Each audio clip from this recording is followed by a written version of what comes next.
Bangla cooking channel পাঁচফোড়নে তোমাদের সকলকে স্বাগত জানাই। তো সামনেই ক্রিসমাস আসছে, আর ক্রিসমাস মানেই হচ্ছে কেকের সমাহার। তো এই সময় বাইরে থেকে কেক না কিনে ঘরে খুব সহজেই কিন্তু ফ্রুট কেক বানিয়ে নেওয়া যায়। তার জন্য কিন্তু খুব বেশি উপকরণের দরকার নেই, আর যা যা লাগে সেগুলো কিন্তু আমাদের ঘরেই অ্যাভেলেবেল থাকে। তাই চলো আজ পাঁচফোড়নে দেখাবো একদম ঝামেলা ঝঞ্ঝাট ছাড়া, ডিম ছাড়া কীভাবে ফ্রুট কেক বানানো যায়। ফ্রুট কেকটা বানানোর জন্য কোনো বেশিক্ষণ ধরে ফাটতে হবে না বা অন্য কোনো তামঝাম করতে হবে না। তো চলো আজ পাঁচফোড়নে তৈরি করে দেখাই ঘরে কিভাবে ফ্রুট কেক তৈরি করতে হয়। তো ফ্রুট কেক বানানোর জন্য দেখো উপকরণগুলো আমি নিয়ে নিয়েছি। প্রথম টিপস হচ্ছে কেকটা কিন্তু মেজারমেন্ট হিসাবে করতে হবে, মানে মাপটা যেন কেকের ঠিক থাকে। তো আমি এখানে দেখো ময়দা নিয়েছি 140 গ্রাম, আমি কিন্তু এটা ওজন করেই নিয়েছি 140 গ্রাম। আর চিনি গুঁড়ো করে নিয়েছি, এটা নিয়েছি 45 গ্রাম। এই মাপটা যেন অবশ্যই ঠিক থাকে।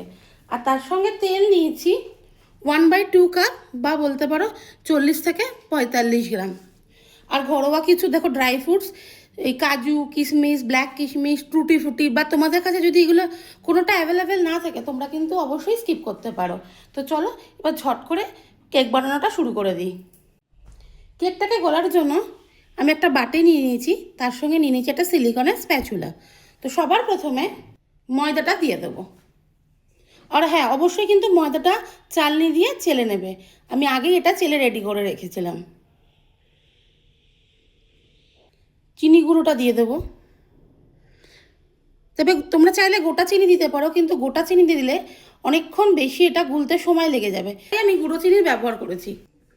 এর মধ্যে এবার তেলটা দিয়ে দেবো। এই কেকটা বানানোর জন্য আমি কিন্তু এখানে কোনো ডিমের ব্যবহার করছি না।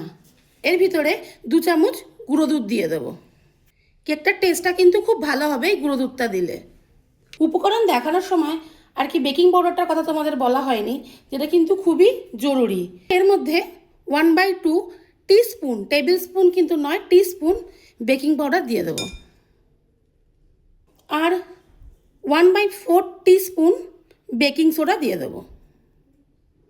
এই সমস্ত জিনিসগুলো কিন্তু মোটামুটি সব কিছুই ঘরে অ্যাভেলেবেল থাকে। এবার উপকরণগুলোকে স্প্যাচুলার সাহায্যে ভালো করে আগে মিশিয়ে নেব।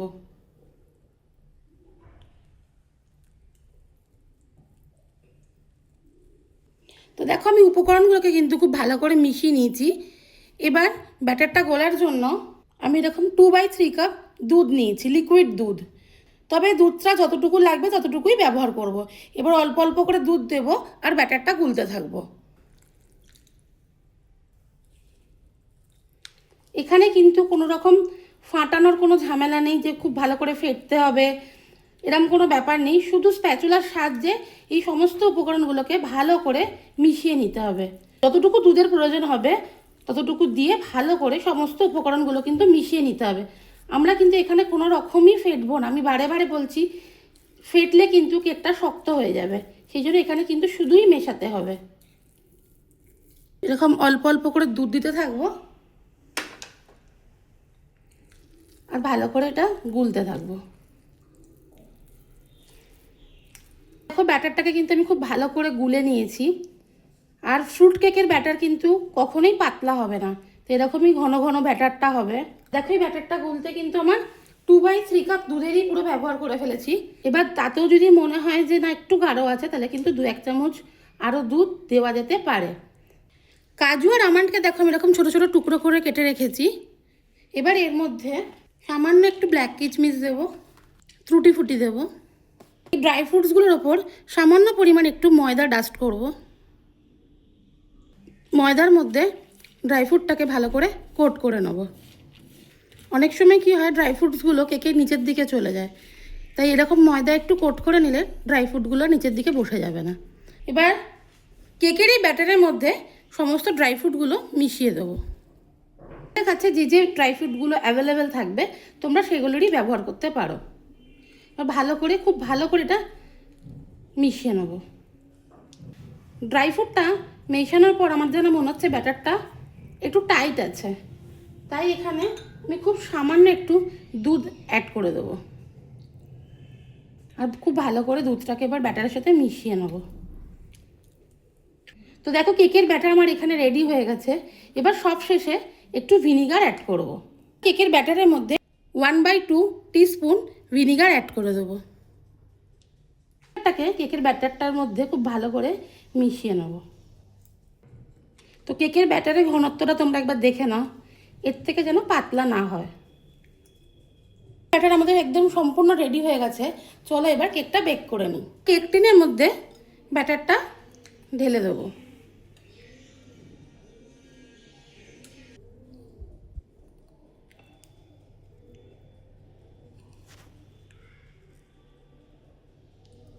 তো বন্ধুরা, আমার একটা জিনিস দিতে ভুল হয়ে গেছে।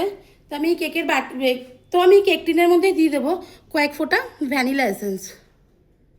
এবারে ভ্যানিলা এসেন্সটাকে একটু কেকের ব্যাটারের সাথে ভালো করে মিশিয়ে নেব। দেখো ব্যাটারটা আমি কেক টিনে শিফট করে দিয়েছি। ওপর থেকে সামান্য একটু ড্রাই ফ্রুটস দিয়ে ডেকোরেট করে দেবো। তোমাদের যেমন মন চাইবে তোমরা সেরকমভাবেই ডেকোরেট করে নেবে। তো দেখো কেকটা আমি নিজের মনের মতো করে ডেকোরেট করে নিয়েছি। তো চলো এবার কেকটা আমি বেক করে নেবো। তবে আজ আমি কেকটা কিন্তু ওটিজিতে বেক করব। তো ওটিজিকে সবার প্রথম আমি প্রিহিট করে নিয়েছি। এবার কেকটা ওটিজির মধ্যে দিয়ে দেবো। তো বন্ধুরা, কারোর কাছে যদি ওটিজি না থাকে তাহলেও কিন্তু কেক বেক করা যাবে।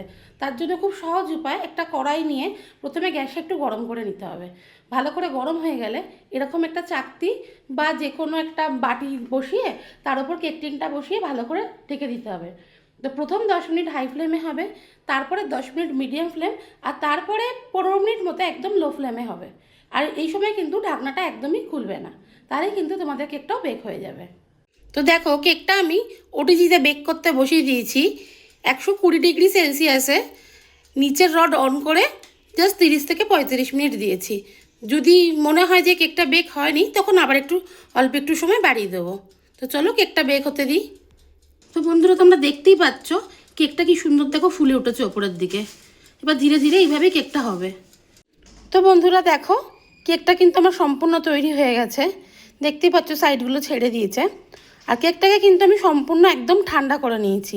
তো চলো এবার কেকটাকে কেক টিন থেকে বার করা যাক। দেখো কেকটাকে আমি কেক টিন থেকে বার করে দিয়েছি। আর কতটা নরম হয়েছে একবার শুধু দেখো। দেখো সাইডগুলো দেখেছো কি নরম হয়েছে, কতটা নরম হয়েছে দেখো। তো তোমাদেরকে একটুকরো আমি একটু কেটেও দেখাচ্ছি। দেখো দেখো নরম কীরকম, দেখো সফট কতটা দেখো। তো চলো ফ্রুট কেক আমাদের একদম রেডি হয়ে গেছে। তো চলো এবার পরিবেশন করা যাক। তো বন্ধুরা, তোমরা সকলে দেখতেই পেলে যে কত কম সময় ঘরে ফ্রুট কেক তৈরি করা যায়। রেসিপিটা ভালো লাগলে কিন্তু লাইক শেয়ার কমেন্ট করতে ভুলো না। ইউটিউব থেকে দেখলে চ্যানেলটাকে সাবস্ক্রাইব করে দিও, আর ফেসবুক থেকে দেখলে কিন্তু ফলো করে দিও। তো চলো আগামী দিন আরও ভালো ভালো অনেক রেসিপি নিয়ে তোমাদের সঙ্গে দেখা হবে।